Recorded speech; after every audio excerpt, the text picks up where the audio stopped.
brought to you almost live from the Dude in the Basement studios. Why? Because that's where the good stuff is. It's Sips, Suds, and Smokes with your smoking host, the good old boys.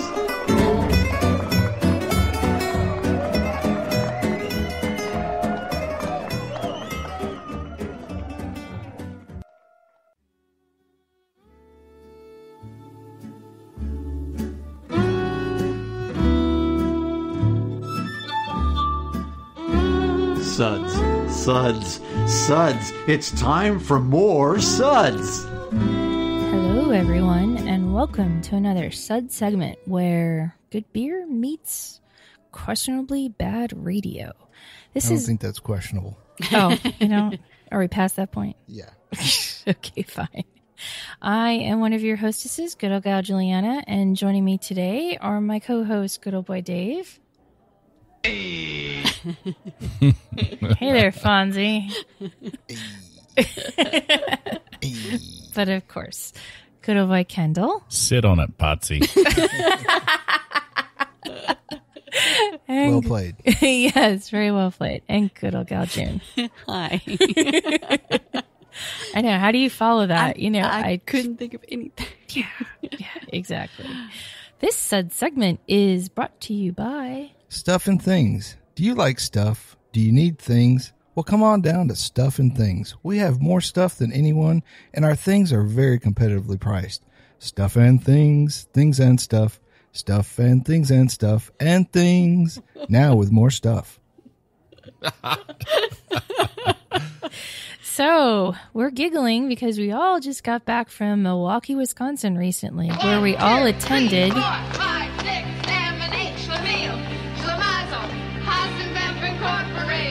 Happy Days.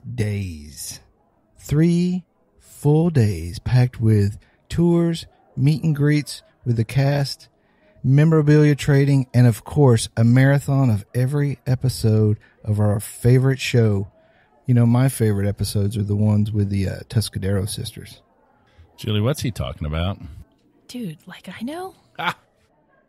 The Al and the Al versus Arnold debates got pretty heated this year, but I hear that happens pretty much every year. Dave, we were at the Beer Bloggers and Writers Conference. So you mean the Happy Days wasn't real? It was just a sweet, wonderful dream? Wow. Okay, so back in the real world. The 2017 Beer Bloggers and Writers Conference was August 3rd through 6th and brought beer bloggers and writers from inside and outside the craft beer industry from all over the country and even Canada to network, learn, and more importantly, drink good beer. Absolutely. We'll kind of go day by day and discuss different parts of the event and some of the beer that we tasted during the conference. But Dave threatened to walk out if we didn't drink some beer today as well. So remind me, why would that be a problem? You're right, actually. Sorry. It wouldn't, but if you, Kendall, and I are going to put up with Ralph Mouth over here and his Happy Days fantasies, I figured we would need some beer to get through it. Good call. Well, as long as we can drink beer, you can call me Potsy. We'll be rating the beers today with these Suds ratings, plus our signature belching sounds. Here are those ratings now. That sucks. Give me anything but an episode of Joni Loves Chachi. Number 2, was that a belch? Number 3, what a relief. 4, a body should really not make that sound. And 5, or as we call it, Dave, listen to that hang time, give me another.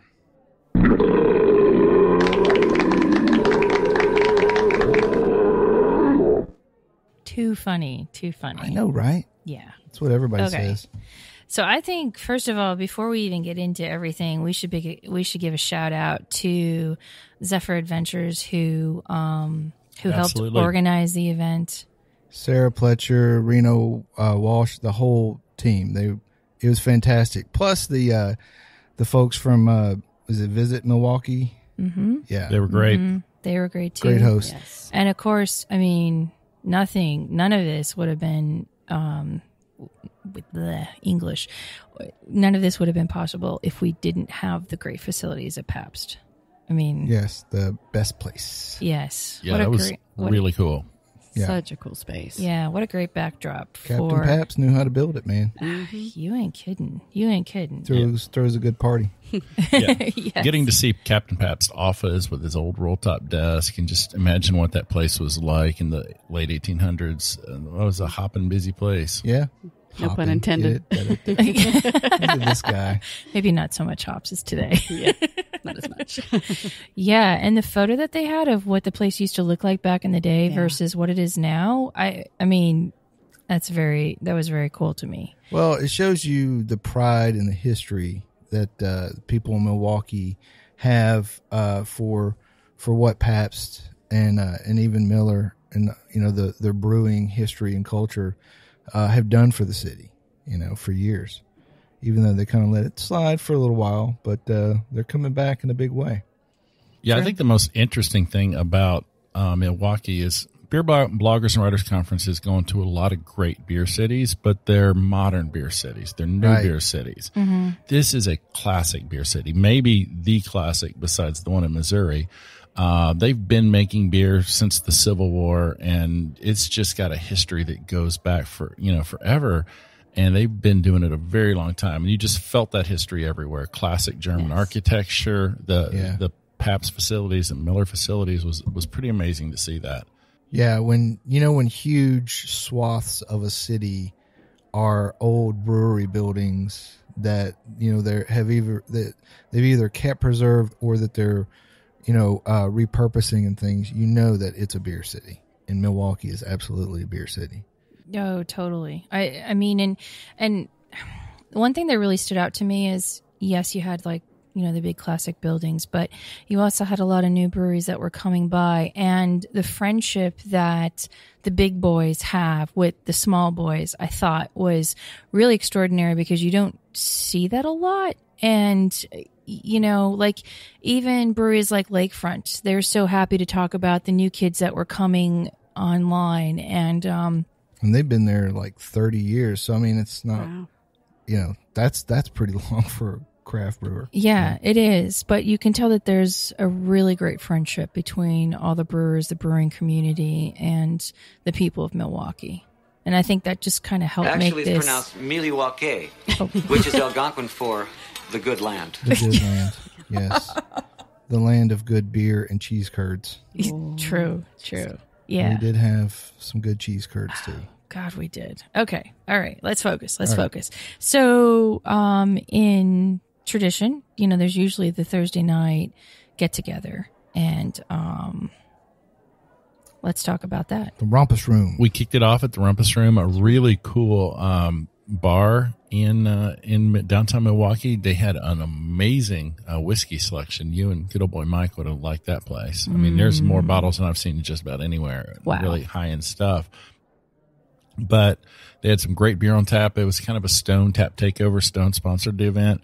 They've been good friends to the conference over the years, including when we got to visit the facility in San Diego. We went to the bistro at Liberty Center, I think it's what they called it. But Stone is great. They threw a good party for us, and we had a lot of great beer. Because I know Julieanna and I have been to the last 3 conferences, but you've been to a few more than that, right? This was my 6th. I've been going since 2012 in Indianapolis. So Indy, Boston, San Diego, Asheville, Tampa, here. It's a great adventure every time. I mean, absolutely. I think they get better and better. Obviously, but they're all solid, the ones I've been to. Yeah, if you're a podcaster, a writer, a blogger, and blog is it's kind of expanded. I mean, if your main media is Instagram even, and you use social media to talk about beer, you really should go to this conference. Next year it's going to be in Virginia, and in August also, I believe. Mm-hmm. It's worth going.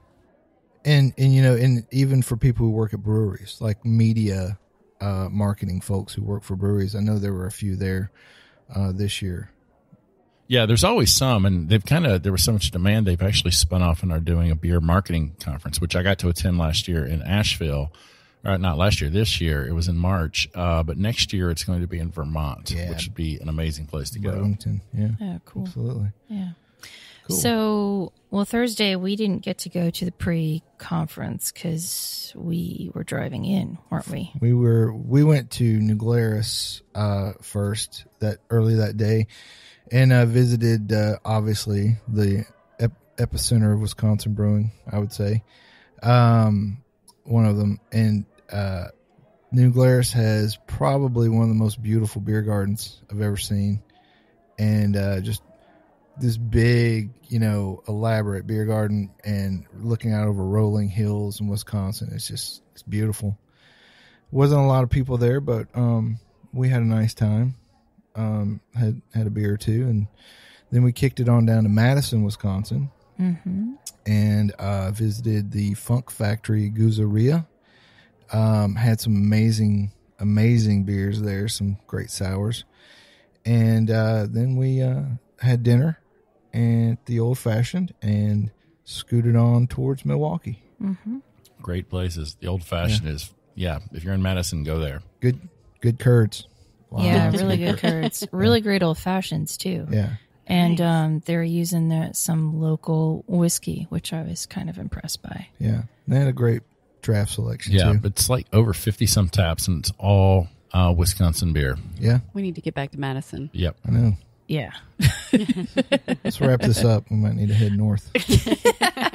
Yeah, what the heck are we still doing down here? Yeah. We should be back up there. So then I think everybody got a good night's sleep to get ready for a big start on Friday. Yeah. It was a great first night. We had a good time. And you're right. That was probably the first night we didn't stay up late drinking all over the city like people do.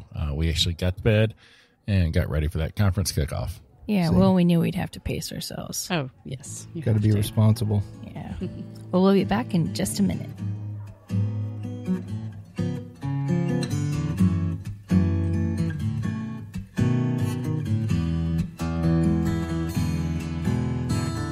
Rolling clouds and crashing surf, iridescent dunes reflecting by the light of a rising, glowing moon.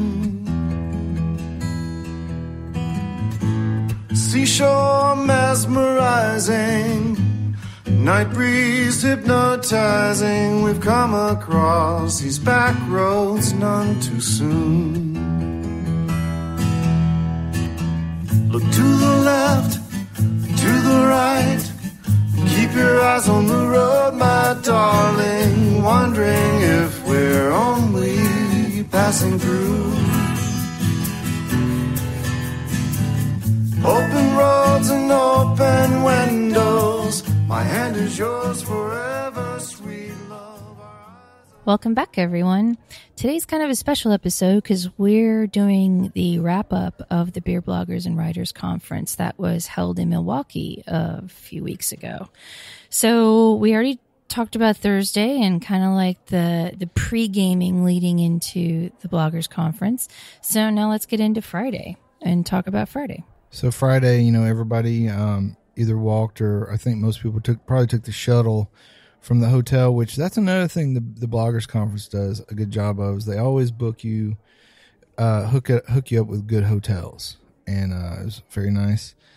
And we had a lake view, I guess. So you if you look over, squint sideways and look over the 3 or 4 miles of buildings, you can see the lake. But it was cool though. It was a nice room. But everybody grabbed some Starbucks from the hotel lobby and kicked it on over to the best place, where, as she does every year, Julia Hertz from the Brewers Association gave a great kickoff speech. And Kendall, I know you've known her for a lot of years, and she does a great job. I first met her in 2012 in Indianapolis, and it's always that same energy. She is such an advocate and cheerleader for craft beer.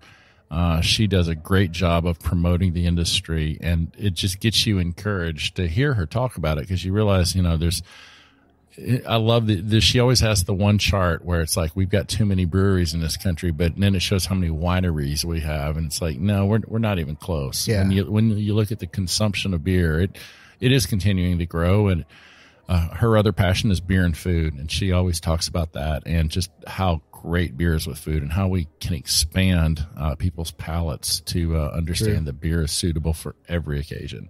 Well, and she, she's a home brewer. She's a writer. She writes about beer, and she is truly like a beer evangelist in a lot of ways. Absolutely. Yeah, her passion and knowledge are just unbelievable. Yeah, it is. And she's so approachable and Yes, and super nice. Yeah, and I think her presence at the conference every year just kind of helps solidify, how the Brewers Association and craft beer and bloggers, how it all just works together. So that was always a treat to get started. And then what did we do? Well, there was another session, but what I really remember about that day was just lunch. Wow. Yeah. The Pabst little microbrewery. Yeah. So it's so the cool. the only brewery in Milwaukee that is a Pabst owned, I think now. Mm-hmm. It's in what used to be a church. So yay to that. No, I'm just kidding. But I think it was like about a 10-barrel brew system crammed in the bottom of this beautiful building, and making some very beautiful beers, some new stuff, but also they're recreating a lot of old recipes from 20, 30 years ago and beyond. I had some old tankard ale and what was it? The Andecker. Did you try that one? Yeah. Yes. Yeah, and that's one somebody told me I needed to try, that they had remembered drinking Andecker, 40 years ago. It's kind crazy. of a dark malty lager. Yeah. Oh, that Really it was interesting. beautiful. It was really, really beautiful. A little sweet for me. And a lot of those old recreations of those old beers, you could tell the taste of change in this country over the last 40, 50 years, because all of those beers had a sweetness to them that we just don't find a lot anymore. That's Very, true. very malt heavy. But but I think it still, though, it kind of dispels the fact that everyone was just drinking like a really light adjunct lager at that time. True. There was other American beer 30, 40 years ago. And some of it, it was pretty varied styles. I mean, mostly German derivative stuff, but still some, pretty good little variety for people. Yeah, and another thing of note is that a lot of those beers were like 5% or even lower, and that really impressed me for the amount of flavor that you're getting. So granted, these may be old recipes, that our parents and grandparents were drinking, but hey, they were doing something right, because this could stand up with some session beers, and even win over some session beers that we've been tasting the last couple years. Absolutely. And the PBR art all over the... That was great. Oh, Yeah. wasn't that There's cool? some really cool stuff, too. Yeah.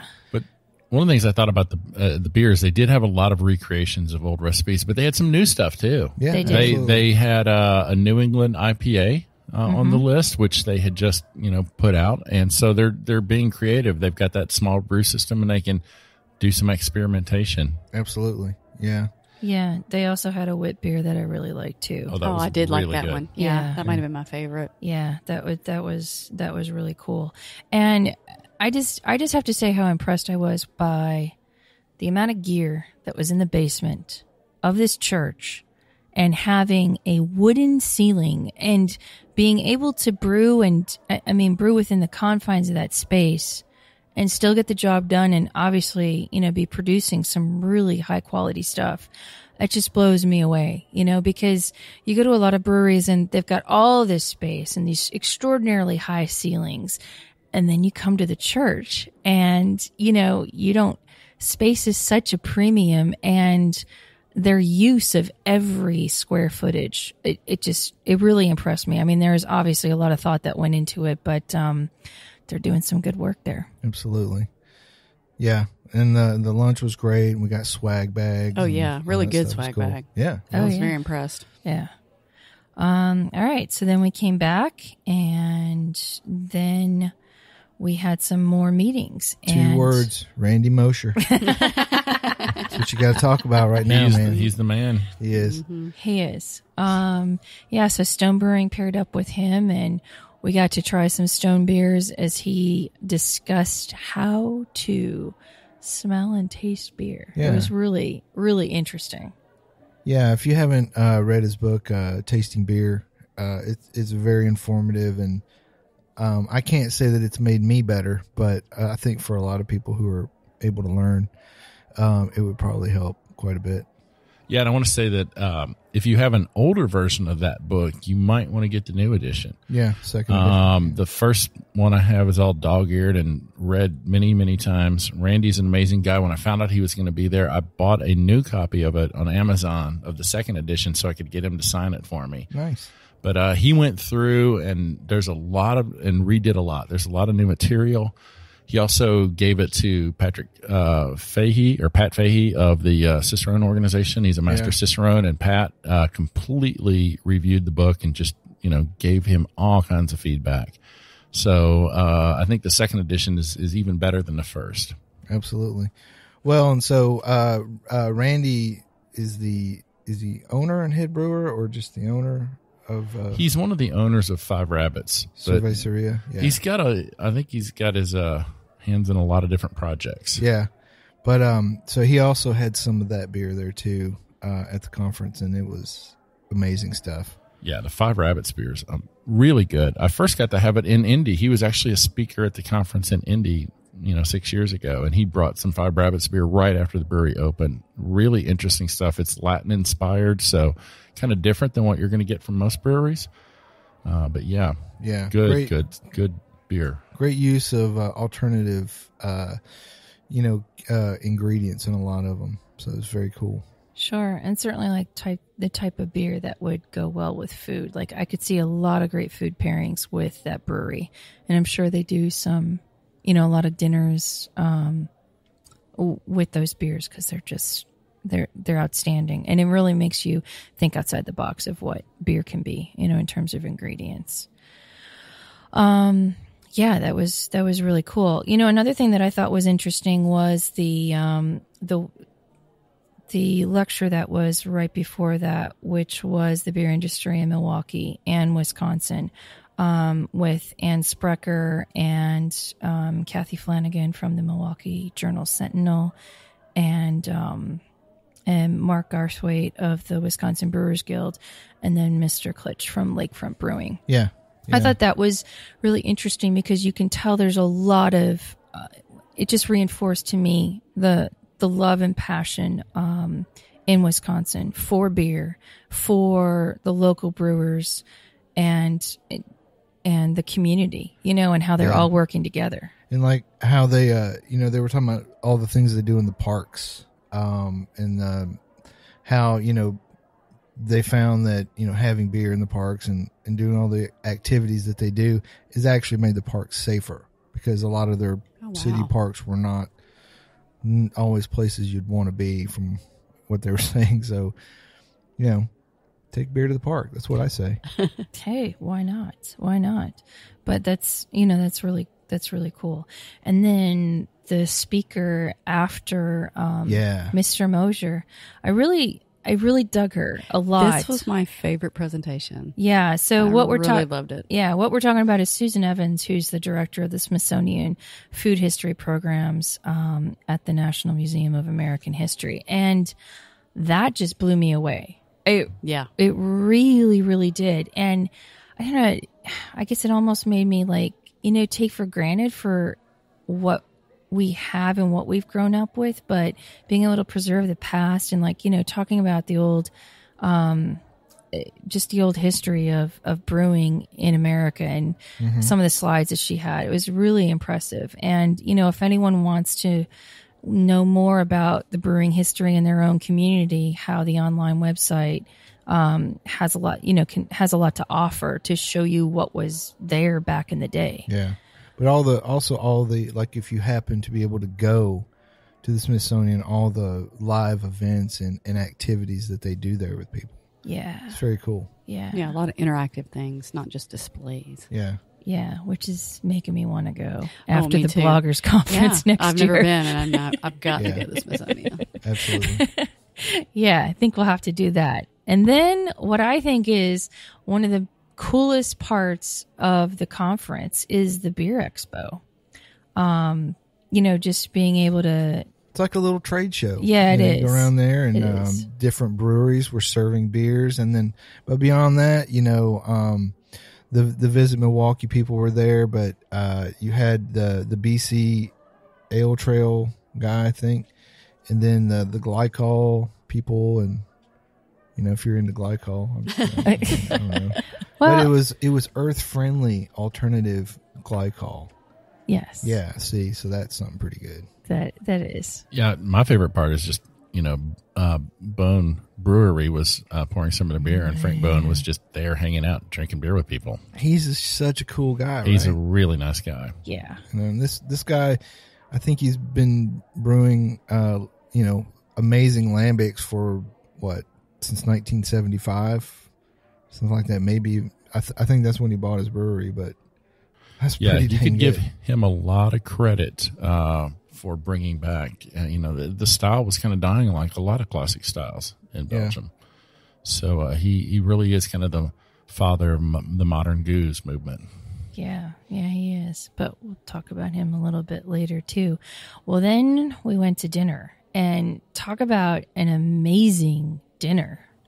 This is like something, you think you're never going to see something like this, but the caves. Yep, we were in caves, people. Cave people. Cave people. Yeah.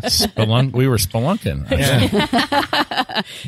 Drunken spelunking. Drunken spelunking. Yes, flunking down the steps. What we're talking about is we were lucky enough to have dinner at Miller Coors, and we got to see the caves where the beer used to be stored back in the day, and drink some High Life and have some. I traded really my great High food. Life in. They let me trade mine in for something else. Drank a few High Lifes that night. Yeah, you walked in and they're handing you a High Life, and it was just cool. You get off the bus, and that part of Milwaukee is called Miller Valley, and they just have this huge section of land, and it really is. It feels like you're down in a valley, and you go down into these caves that they used in the late 1800s to lager the beer before refrigeration. So there's all these underground caves for lagering beer, and they've turned this one kind of into a event hall. Yeah. It's very cool. What a cool idea. And I was lucky enough to be by Mr. Bone as we were at the far end where I guess the little stage is. And he's looking at the walls, and he was getting all excited because the Miller family kept a lot of the coopering tools, and they hung them on the wall to showcase them. So Mr. Bone was telling me about every tool that was on the wall, what you used it for. And then we got to cool. It really was, because he's like so cute about it. He's like, oh man, and ours, we would do ours a little bit differently, but I like that. I like the think feel you can of call this. Frank Bone cute. He is though. The man is an icon of sour beers. I know, but he's cute because he's so approachable about it. Anyways, and then we got to the branding iron, and he's looking and he goes, FM. And I'm like, oh, so that must have been Mr. Miller's own branding iron. And he's like, oh yeah, you're absolutely right. And I mean, he just was lit up like a kid, because that is a dying art in itself. I mean, there's not a lot of cooperages. And, back in the day with the older breweries, I mean, they had them there on staff because that's all that they used, they had no idea that, flash forward all these years and now you'd have kegs and, these different kind of barrels. But, I thought that was just really cool, getting a little glimpse into his life and what he does in Belgium. But anyways. Cool. So I think after dinner, they let everybody split up, and you had about 3 different options where they would take you and drop you off. And I'll be honest, I'm not 100% sure which option we took. What did you guys do, Kendall? We took the short bus home. We called it a night.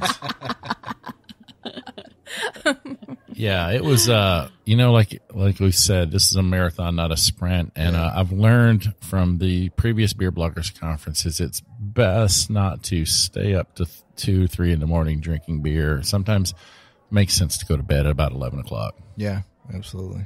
True. But there is a lot of breweries in downtown Milwaukee and so many options to choose from. Lots of good beer bars and all kinds. Yeah, exactly. I mean, not to mention like the amazing German food. I mean, curds, and more curds, and German food, brats and Wursts. Yes, just anything, fried or, ground into sausage and There was a lot of fried food in Milwaukee. there was. Yeah. Yeah. But just just a culturally amazing place. I'm sure there was a salad somewhere in that city, but I never saw it. Nope. I don't know that you would want a salad in that city. You know what else I salad in didn't see in that Milwaukee. city? Any Bud Taps. You're right. That is a Miller city. Yeah, Miller there and you go. Pabst own that city. It's one of the few big cities I've gone to with no identifiable presence of AB. That's pretty. That's pretty cool, man. Yeah, that really is. I like that. Yeah. So then we got to Saturday, and Saturday morning there were a few sessions, and then which was kind of cool, and then we got to lunch. And lunch I thought was really neat because we were at the new Future- MKE, Yeah. site to be. which is Milwaukee Brewing Company. And there were brats there. There Yeah, were brats. There were brats. It was like a It nice was- little tailgate at lunch. There was Yeah. there was potato salad. Yes. So there was a salad. See, there was a salad. And there was plenty of MKE beer to drink. Yeah. Lots of, and it was all very good. Not a problem with that at all. Yeah. And then we had a little tour of the inside facility, which actually is on the Pabst campus. So it was one of the last buildings to be built by? The very last building built Okay. by Pabst. It was their distribution warehouse. Yeah. Big, beautiful building. Yeah. And we got lucky enough to go up to the roof and see kind of like this skyline. And that's just going to be such an amazing place. Absolutely. Well, more about that in Not just a minute. just the destination, but baby, the whole elation of riding down this lover's avenue. As slow as the willow blows, or as fast as the whirlwind grows, we glide beneath the stars in cobalt blue. Look to the left, to the right, keep your eyes on the road, my darling, wondering if we're only passing through. Open roads and open windows, my hand is yours forever, sweet love. Our eyes ahead on these back roads with a view.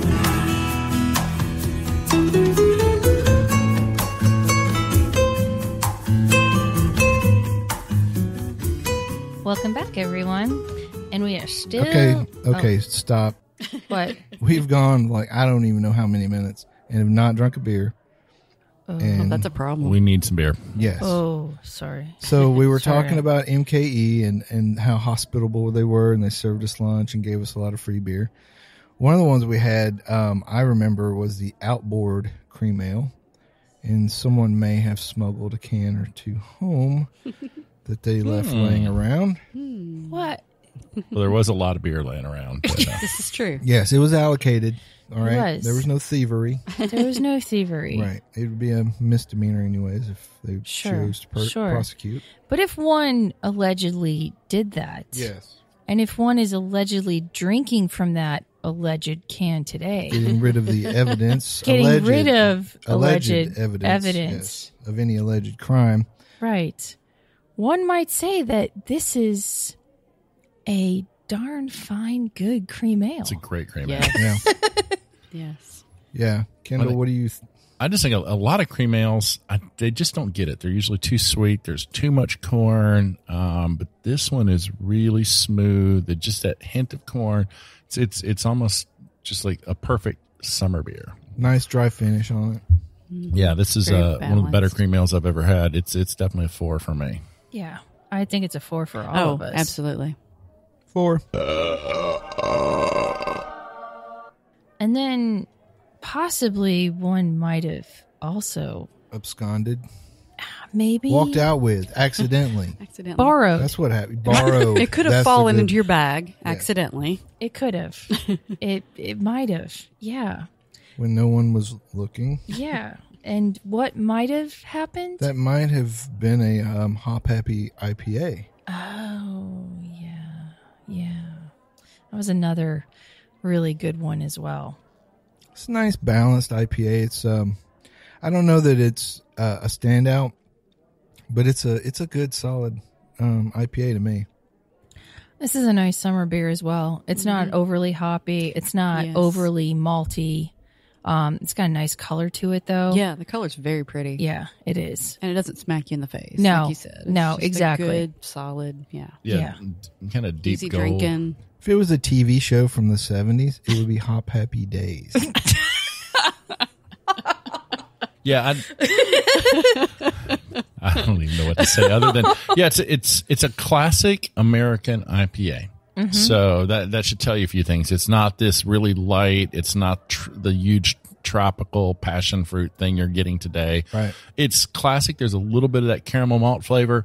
It's got a really just solid bitterness that it's there.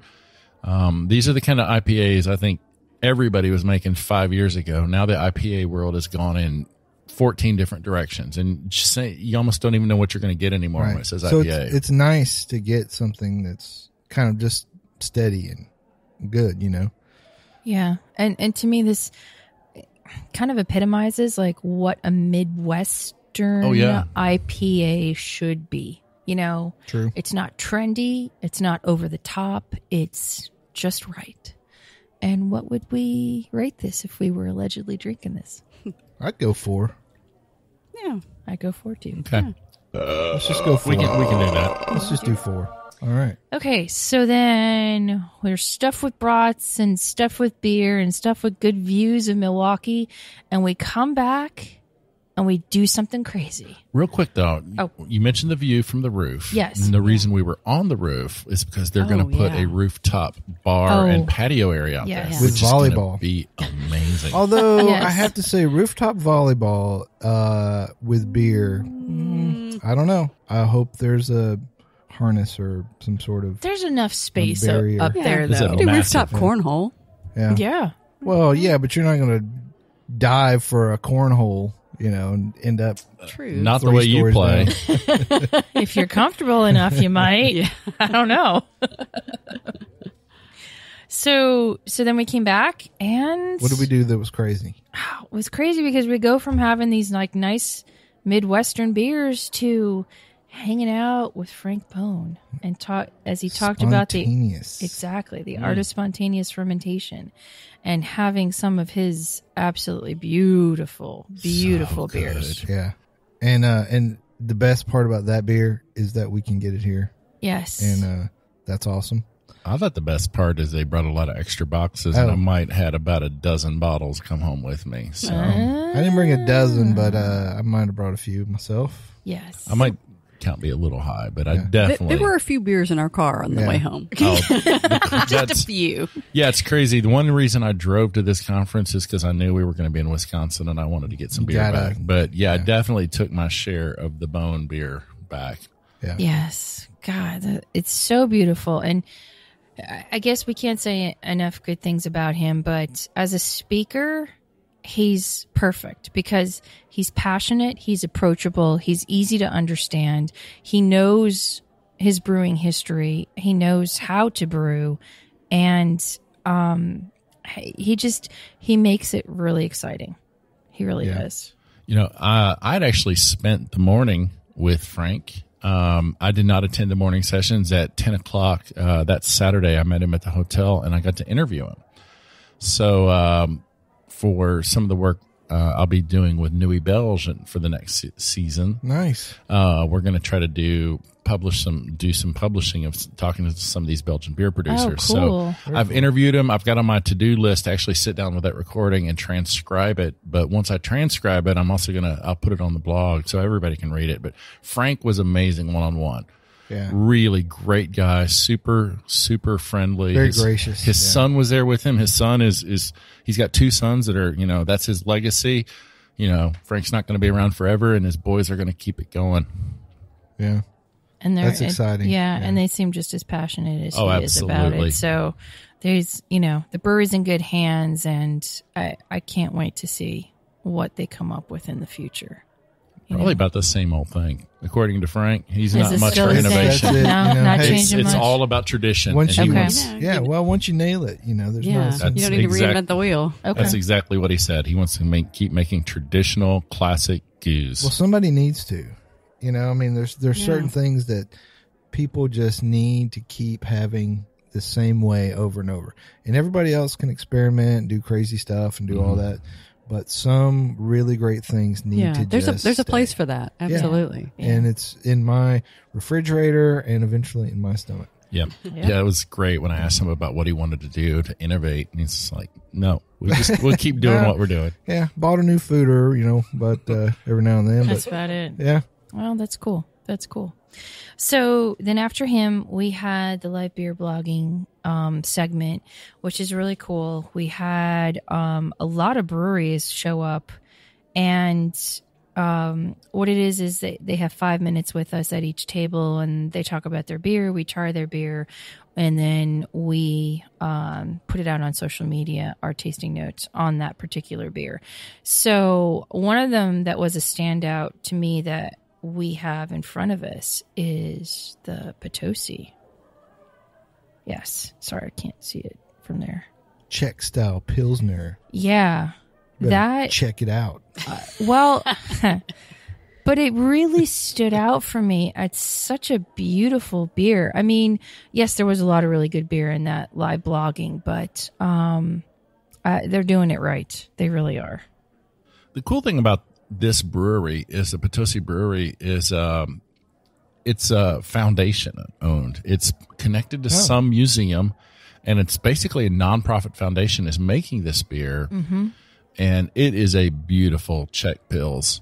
I mean, I just love this beer so much that this was not a freebie from the conference. I stopped at a grocery store before I left Wisconsin and picked up a 6-pack of Kendall this spent money. because this beer is that good. I only regret that I didn't buy a case. I know. I regret that too, Kendall. No, I remember seeing it, but wasn't tuned into who they were until after the live blogging, and then we didn't have time to go. Well, and you get and so pick up something. overwhelmed Yeah. after a while because, Yeah, I mean, it's a lot. and plus going beer shopping like Julieanna and I do at every one of these, we usually go to a local store, and because there's so many things you can't get here where we live that you can get in other places. And, it's like after a while you're like, well, how much more can we cram in the van? And we pretty much figure that out every time to within a square inch or two. Yeah, he's speaking the truth. I've seen them come back from GABF. Riding low. That van is packed. It's amazing how much beer you can fit in a Toyota Corolla. Well, you know yes. what? If you want it bad enough. Yes, you'll find a way. Yeah. Oh, yes. Oh, I Yes. can tell you how much. It was $800 worth of New Glarus beer and a Toyota Corolla. June was I sitting think I had on some in my beer lap. Yes, and had I had a it case around. of beer in my lap all the way home. She was sandwiched within cases. It is. Yeah, you laugh, but I really was. It's exactly 8 hours from Nashville to the Woodmans in Kenosha, Wisconsin. So just keep that in mind if you got a weekend with nothing to do. You got a day to burn. Worth the trip. Absolutely. Cool. Just need a semi and a Trans Am. Nice. So then after that, Well, wait. I think we should rate the Potosi. oh God, yes. Sorry.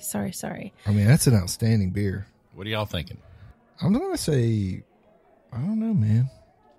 I'm giving it a 5. You can give it something else, but I'm going 5. I'm going 5. it's Okay, 5 it is. If you can make a style like a Pilsner that is that impactful and that good, it's got to be a 5. One of the best Czech style pills I've had in this country, and it's not for profit, so Yeah.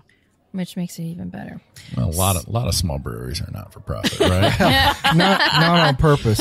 Yeah. If you mean to be not for profit, then you got to give it extra points. So then for dinner, we went to 3 different places, 3 different breweries, and then came back to the hotel. So the first one was Lakefront, then followed by Good City, then followed by Brenner Brewing. And just briefly to recap. Lakefront, man, on the river, an old electrical facility that they had refurbished and turned into one of the hallmark breweries in Milwaukee right now for 30 years. Great curds too. Oh my gosh. Great curds. And speaking of Lakefront, we happen to have the Fuel Cafe in front of us. Fuel Cafe stout with coffee. Yeah, which this is a beautiful stout. Beautiful really is. stout. And to me kind of epitomizes, Lakefront. Good beers. Good coffee. Yeah, good coffee. It's also organic. Yep, and it's organic. Oh, too. I don't like it then. So it's both USDA organic and Oregon organic. Ooh. That's a whole nother level right It there. really is. That is. It's probably, I don't know if it's Portland organic, but it's at least Oregon organic. Well, very few things on earth are Portland organic. So what are we rating this beer? I'd say 4. I don't know. Yeah, I think it's a good 4. Yeah. That roast coffee on there is just nice. Yeah. Yeah, it's not overpowering. It complements the flavor of the stout. Very much. Yeah. And so then after Lakefront, we went to Good City, which I believe is relatively new, aren't they? They had good beer. Yeah, they did have good beer. I don't remember it, but Yeah. they had good beer. I think they've only been open about a year or so. Yeah. Really nice place. Good job, Good City. Yep. Well done. And Good then- food. Yep. And then lastly, we went to Brenner. And They had then a drummer. I know that. There was Yep, a drummer they and a DJ. They did. And there was a Catholic festival 2 blocks away that we saw. Mm-hmm. Yep. That was nice. That was quite, yes. And that's totally unrelated to like a lawn fete. The But Bloggers yeah. Conference did not put on the Catholic festival. Okay, I'm just going to say that, but it was there. It was No. a great evening. Yeah. From Lakefront all the way through that evening. Wonderful. Honestly, those cheese curds. Y'all, we keep going back to the cheese curds, but they really were that good. if you don't know what cheese curds are in Wisconsin, they basically take the cheddar cheese curds, which are the really fresh, squeaky, early, unmatured If they cheese. don't squeak, they're not real. Batter it and fry it, and oh my gosh, Lakefronts were. I'm a connoisseur of cheese curds, and those were some of the best I've ever had. Very cool. Comparable to the old fashioned in Madison. Yeah, Nice. They're very good. So then we get to Sunday, and Sunday's just a half day because, people are flying out or going to the post conference. And to me, the whole highlight of that morning, besides finding out that we're going to Virginia next year, is the lightning talks by the beer bloggers, and including a special one, the What You Need to Know to Produce a Craft Beer Festival by ours truly, Kendall. Yay. Great job, dude. Yeah, that was a lot of fun. The lightning talks are great because they had the PowerPoints on automatic forward. So every slide, 15 seconds, 20 slides, 15 seconds. It was 5 like minutes, boom, yeah. boom, boom. Yeah. And just some great topics. I thought Ryan did a great job with talking about different media. The beer and food one was great. I did one on how to produce a beer festival because it's amazing how many people that do beer festivals don't think of things like water or enough restrooms or things like that. I heard people talking about that one afterwards that you really brought up some stuff that they hadn't really considered. I can't take any credit for it. It's all things I've learned from Mr. Matt Leff of Rhizome Productions. He does some of the best festivals and events in the country. We're lucky to have him so close to home. Yeah, we are. So I don't know about you guys, but I think this was the best bloggers conference that I've been to I agree. date. Yeah. Best one until next year. There you go. The best yet. No, but in general, I mean, such a great city to have it at. The beer was absolutely phenomenal. The friendships were really, I mean, it was a very heartfelt, beer happy and beer sharing place. Big props to Sarah and Reno and Zephyr all together, man. You guys are great. Yep. So we hope you enjoyed this episode and all of the other episodes that we do. You can catch all of our episodes online as well as on SoundCloud, TuneIn, Stitcher, YouTube, Google Play, PRX, and Spreaker, our native media host. iTunes, Google Play, and our own Android app are the easiest ways to enjoy the show on your phone. Just search for Sips, Suds, Smokes on iTunes or in the Google Play Store. We love your feedback, and you can reach us online at info@sipsudsandsmokes.com. Our daily tasting notes float on Twitter and Instagram every day at SipSudSmoke, and our Facebook page is always buzzing with lots of news. Please take the time to rate this episode if you're listening online. And remember, 5 is our favorite number of stars. Hey, Kendall, why don't you tell us about your blog? Well, June and I blog about the good news of good beer at beermakes3.com. You can also find us on Twitter and Instagram. And hopefully in a couple of weeks, you'll be able to read that interview with Frank Bone. Cool. Ooh, cool. Well, I want to thank everyone for joining us today. Good old boy Dave. You haven't heard me sing Diddly Ding yet. It's probably good that the show is almost over. Thanks, good old boy Dave. Good old boy Kendall. It's always a pleasure to be here. Y'all drink good beer. Good old gal June. It's been a great time. This is good old gal Julieanna. Keep on chuggling and catch you next time.